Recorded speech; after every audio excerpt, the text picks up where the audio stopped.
This is Radio Ecoshock with Alex Smith.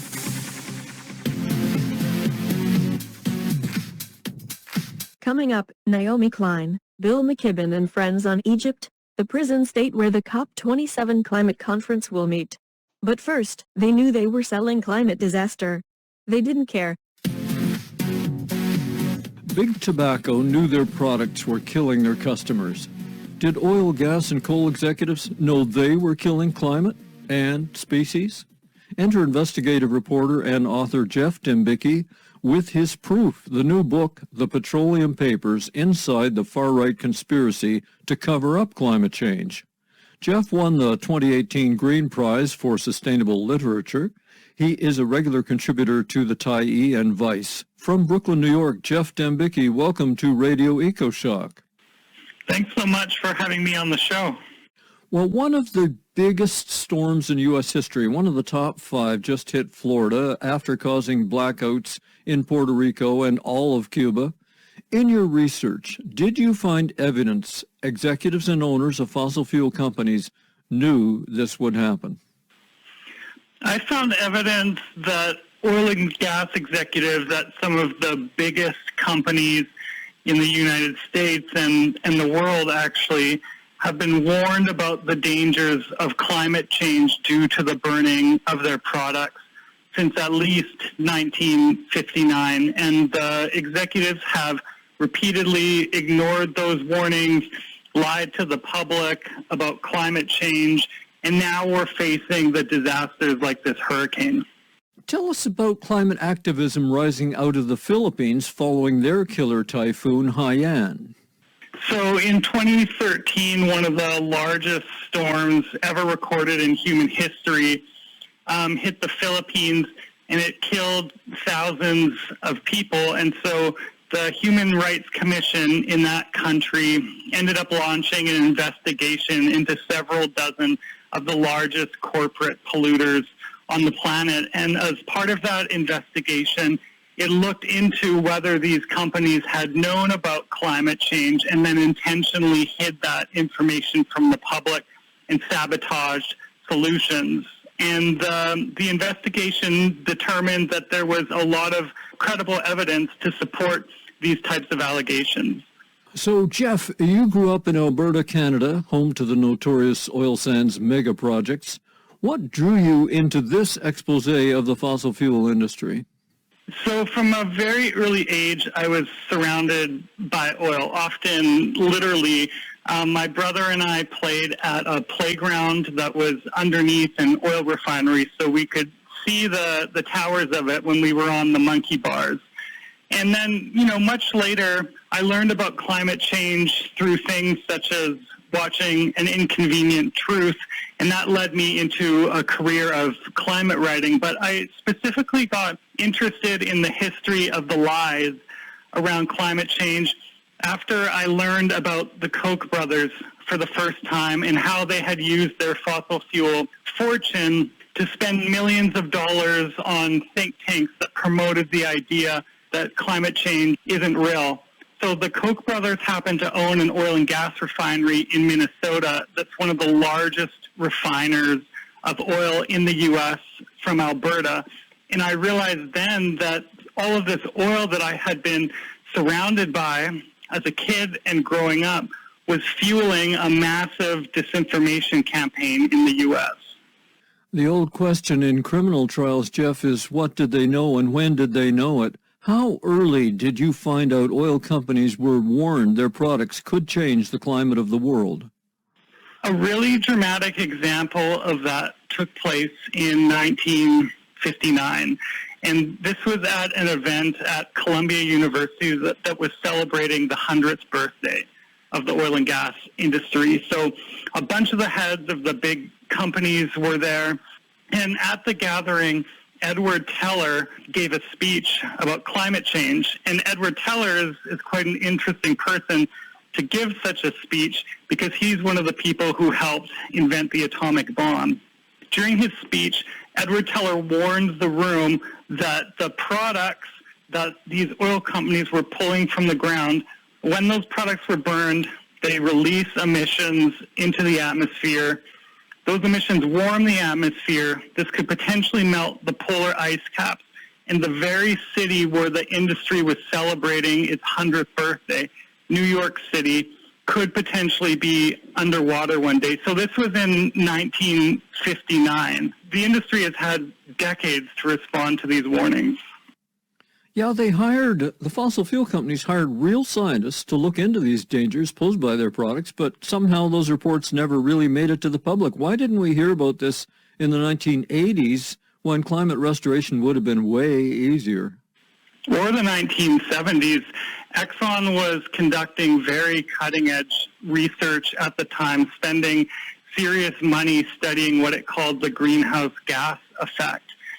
And the reason that we didn't hear about this science, and what I learned while reading hundreds of pages of confidential oil industry documents, is that the science wasn't being produced for the benefit of humankind.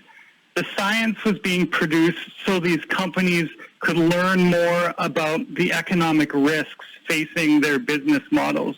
So they knew, for example, if climate change turned out to be real, which they learned that it was, this would likely lead to environmental regulations that could harm their profits. And so we see that beginning in the 1990s, a bunch of the major oil and gas companies, including Exxon, including Koch Industries, they began campaigns to intentionally mislead the public about climate change to make people think that it was a theory instead of a fact. Well, sure, bureaucrats and scientists further down the chain in companies like Exxon and Shell knew the danger, but maybe their warnings never reached top decision makers. There's a lot of evidence in the documents that people high up in these companies received warnings. And one particularly interesting document to me was produced by a company owned by Exxon in Canada called Imperial Oil. And so Imperial started studying solutions to climate change in the early 1990s, ways we could actually fix this thing and get it under control. And Imperial Oil determined that this was indeed possible. If we started taxing carbon emissions on a large enough scale, this could lead to the, quote, stabilization of greenhouse gas emissions. However, Imperial, which is owned by Exxon, determined that such a policy would be bad for its profits, and it even calculated the precise hits that the company would face. And so Imperial created a memo that it also circulated to Exxon that advised people at the company on how to speak about climate change to people in the media and people in the government.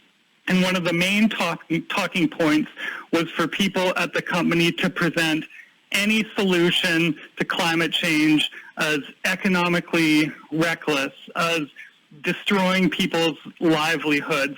And in fact, the research that Imperial had done showed the exact opposite to be true. When I did research for Greenpeace in the late 1980s, I found a cluster of well-funded front groups and a half-dozen scientists who threw up a smokescreen about tobacco dangers, and the very same people then attacked any environmental regulations to limit toxic pollution, even asbestos. And in the mid-1990s, we could see they added climate denial to their games.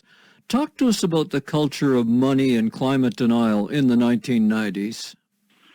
Yeah, so it's quite interesting that a lot of the same groups and people that worked on big tobacco's denial of cancer risk also then worked on big oil's denial of climate risk.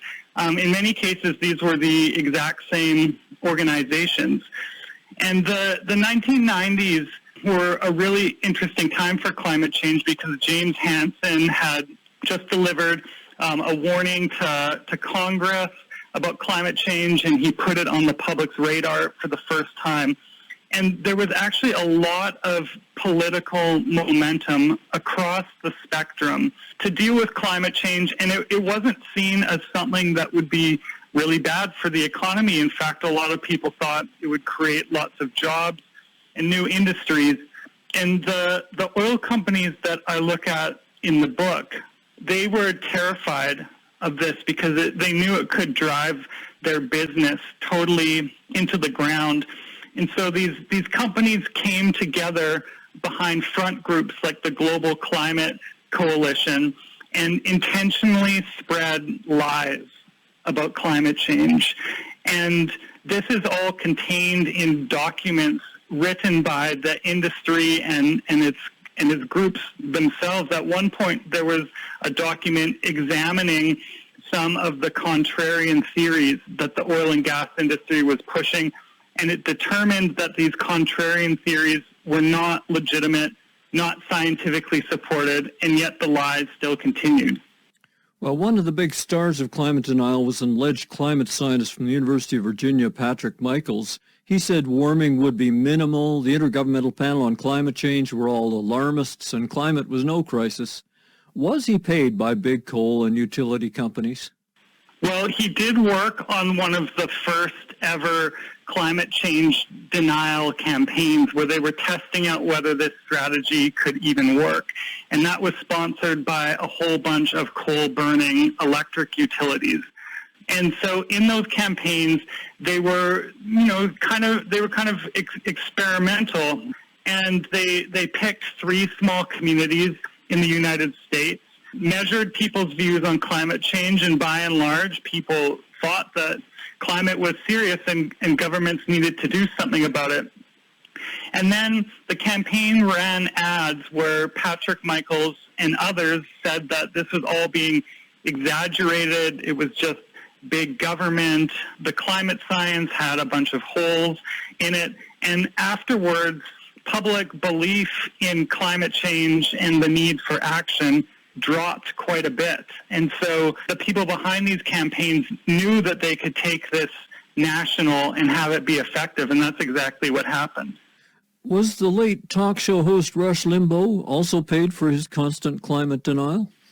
I don't know if he was paid, but it seems like he was, and he took part in some of these early test campaigns that were trying to sow uncertainty in the public about the climate science. So he was involved from quite an early stage.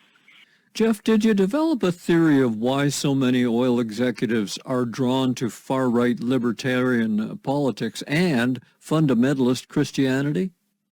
That's an interesting question, and I don't know if I have a grand theory to explain it, but the pattern certainly is striking. I was looking at the company that was responsible for establishing the first commercial tar sands operation in Canada back in the 60s, and that was Sun Oil. And Howard Pugh from Sun Oil was extremely religious and extremely anti-communist.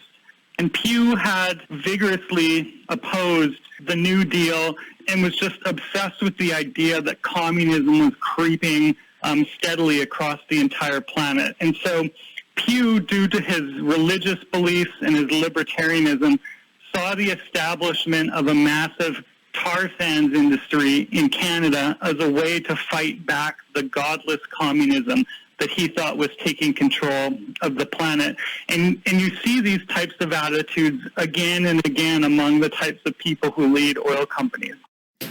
Tracking the Climate Challenge, Radio Ecoshock at ecoshock.org.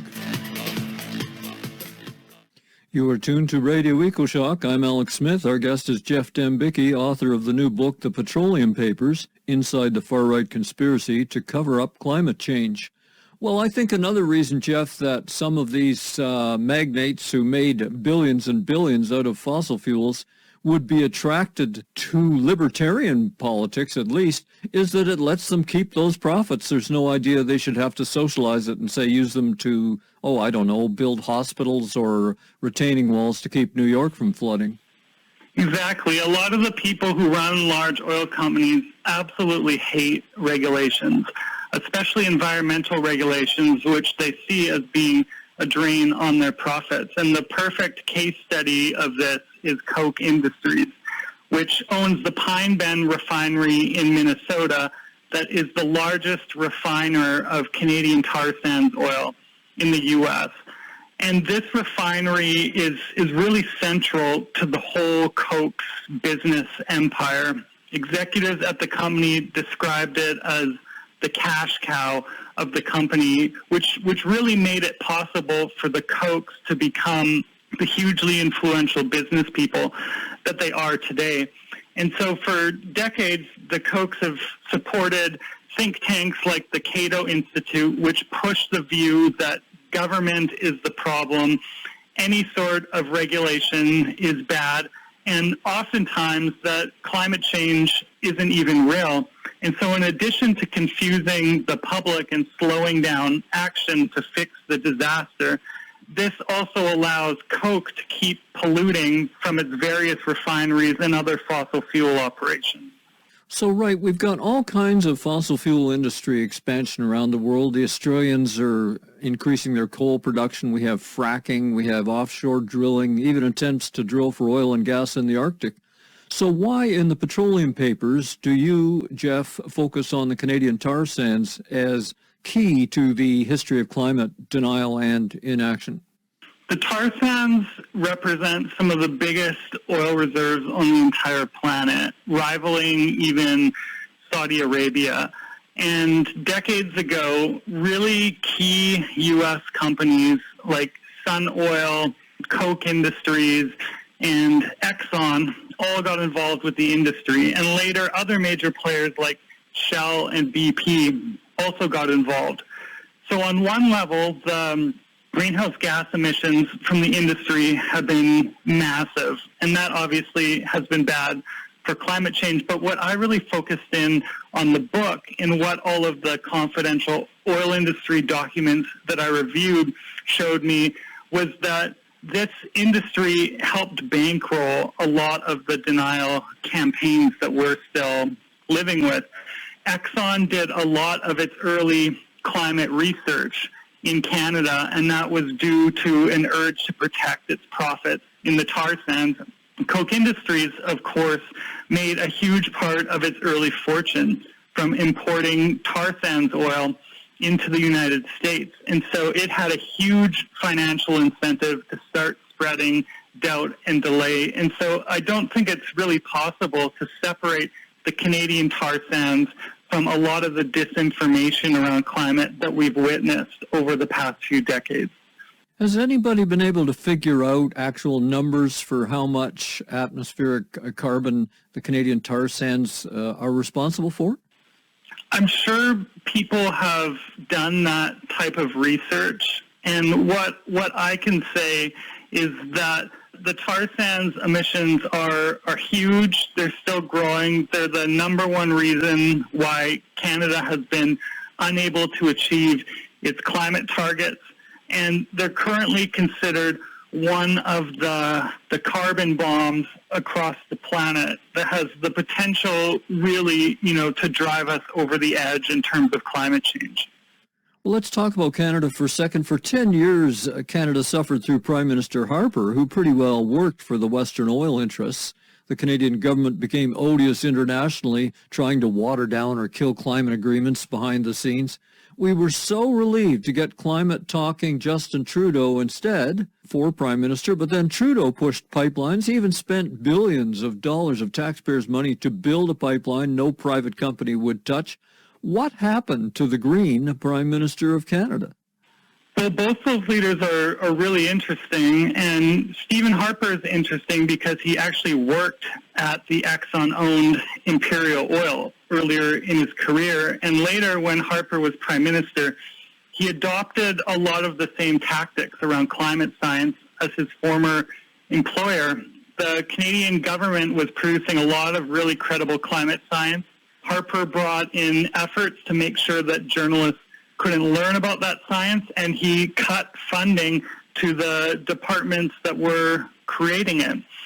So then people were rightfully relieved when Justin Trudeau came into power, but essentially Trudeau was captive to the same disinformation machine that all leaders in Canada are captive to, because the oil industry just has such huge political weight in the country.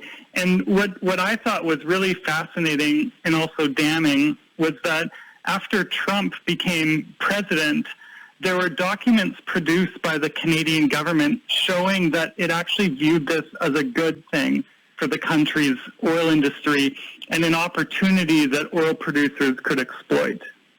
Well, this doesn't happen in a vacuum. Geoff, talk to us about the ambivalence to climate warnings by Rupert Murdoch and his media empire. Why did they eventually channel Fox News and all the tabloids to attack climate science and action? In the late 2000s, there started to be just a ton of political and social momentum around fixing climate change. And one of the most dramatic examples of that was Rupert Murdoch. So Murdoch decided in the late 2000s that he wanted his media empire to start educating the public about climate change and showing them that it was a big deal. Murdoch even gave interviews saying he was thinking of speaking to Sean Hannity and Bill O'Reilly about using their massive Fox platforms to do this kind of climate messaging. And so this is a huge opportunity because it was one of the biggest right-wing media empires in the world ready to really push its viewers to take this seriously. Instead, as the Obama administration tried to pass comprehensive climate legislation, companies like Koch Industries became extremely alarmed about how that would affect their profits. And they were one of the driving forces behind all of the huge Tea Party protests we started seeing in the 2010s. So as these Tea Party protests gained more and more attention, Fox News and other right-wing media were sort of captive to it in a way. They covered it constantly. They knew their audience wanted to hear about it. And this really pulled the network pretty far to the right, to the point where in a few years, especially on climate change, they were doing stories saying that the crisis wasn't real. And it's quite dramatic when you look at Fox coverage of the issue from even a few years before the Tea Party took off. They were doing like earnest explainers to people, talking to them about the science and potential solutions. Then within a few years, they're telling their viewers climate change doesn't exist. And so I don't think Koch Industries was fully responsible for that, but it's hard to separate the rise of the Tea Party and right-wing media's turn in a very denialist direction. That's so sad for humankind. It just didn't have to be that way at all.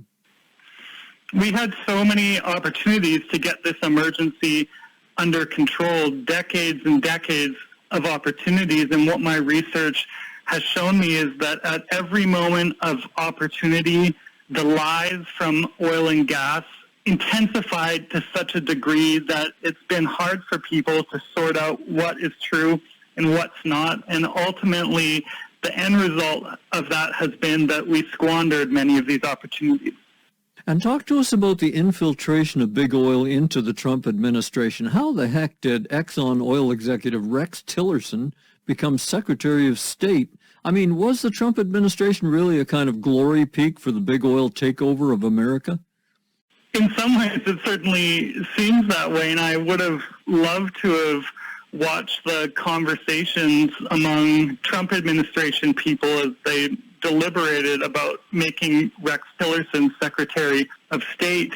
And I think the oil and gas industry probably would have achieved a lot more under Trump if his presidency hadn't been so, if it hadn't been so destabilizing and attracted so much fighting and negative attention on so many fronts.